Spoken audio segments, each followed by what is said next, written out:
কাছ থেকে আমি অনেকগুলো বিষয়গুলো জানতে পারলাম। আমার এখানে যোগদান বেশি দিন হয়নি, 7 দিন 8 দিন হচ্ছে।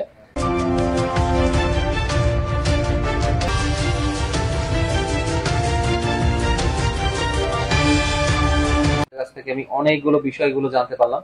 আমার এখানে যোগদান বেশি দিন হয়নি, 7 দিন 8 দিন হচ্ছে। তার মধ্যে আপনাদের কাছ থেকে আমি বিভিন্ন জায়গা থেকে আমি বিভিন্ন তথ্য পেয়েছি। তারপরেও আপনারা যেগুলো তথ্য দিলেন সেগুলো অবশ্যই আমার মনে হয় এটা আমার পরবর্তী যে সিদ্ধান্ত গ্রহণ বা আমার চলার পথে এটা হয়তো অনেক কার্যকরী ভূমিকা রাখবে। কিছু কিছু বিষয় যেমন এসেছেন যে যেহেতু সিলেট একটা হলো খুবই পবিত্র একটা ভূমি এবং হলো এটা এখানে প্রবাসী অধ্যুষিত এলাকা।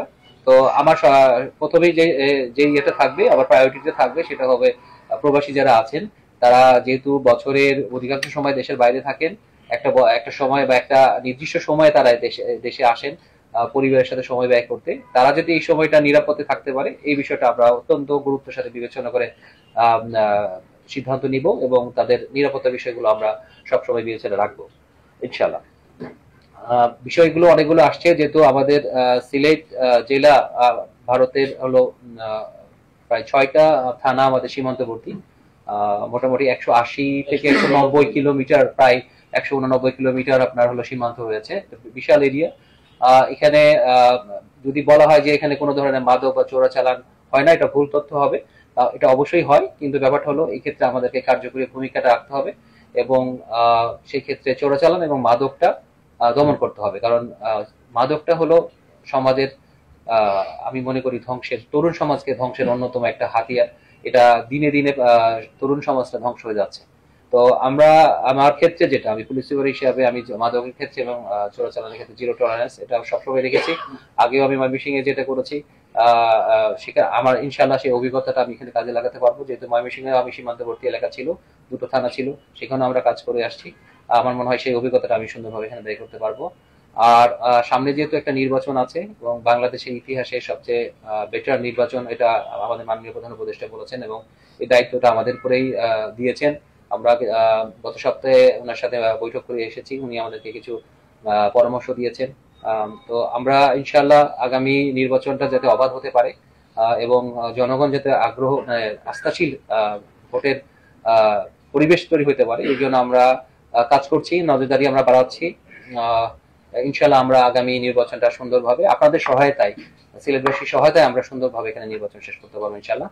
আর কিছু বিষয় আসছে, যেমন হলো সড়ক দুর্ঘটনার বিষয় আসছে। এটা আসলে খুবই মানে কষ্টকর বিষয় যে একটা সড়ক দুর্ঘটনায় মানে বিনা কারণে একটা প্রাণ চলে যাওয়া, এটাও আমি মানতে পারি না। আপনারা যেহেতু বিষয়টা তুলেছেন, আমি পূর্ববর্তী আমার ইউনিটে আমি আমাদের ট্রাফিক ইউনিট গুলো সচেতনমূলক বিভিন্ন প্রোগ্রাম নিয়েছিল হাতে, এটা চালু করেছিলাম। আমাদের ট্রাফিকের বিভিন্ন টিআই এবং সার্জেন্টরা বিভিন্ন স্কুলে গিয়ে বাচ্চাদের এবং হলো ট্রাকের এবং হলো বাসের যারা ড্রাইভার আছে বা হেল্পার আছে তারা তো আসলে ওইভাবে আইন বোঝে না, আমরা বোঝানোর চেষ্টা করেছি, তাদের ক্লাস নিয়ে আছে। এটা আমরা ওই যে বিআরটি এর সাথে একত্রে করে আমরা ক্লাস নিয়েছি, প্রশিক্ষণের ব্যবস্থা করেছি। এই কার্যক্রমটা আমি এছাড়া চালু করব যাতে মানুষকে সচেতন করা যায়। আসলে সড়ক দুর্ঘটনাটা সচেতন ছাড়া আসলে কোনোভাবে কমানো যাবে না, কারণ এখানে স্টেক হোল্ডার আছে 2 ধরনের। একটা হলো যিনি গাড়িটা চালনা করেন এবং যিনি রাস্তাটা পার হন, উভয়কে সচেতন হতে হবে। উভয় যদি সচেতন হয় তাহলে আমরা সড়ক দুর্ঘটনা আমার মনে হয় ইনশাল্লাহ কমিয়ে ফেলতে পারবো।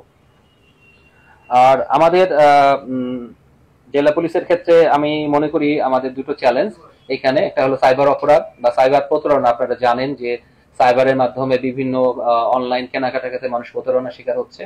আর ব্যাংকিং ক্ষেত্রে বিকাশ, নগদের ক্ষেত্রেও আপনার হলো প্রতারণার শিকার হচ্ছে। বিশেষ করে সবচেয়ে বেশি খারাপ অবস্থা গোটা বাংলাদেশে ছড়িয়ে গেছে সেটা অনলাইন জুয়া, এটা আপনারা জানেন।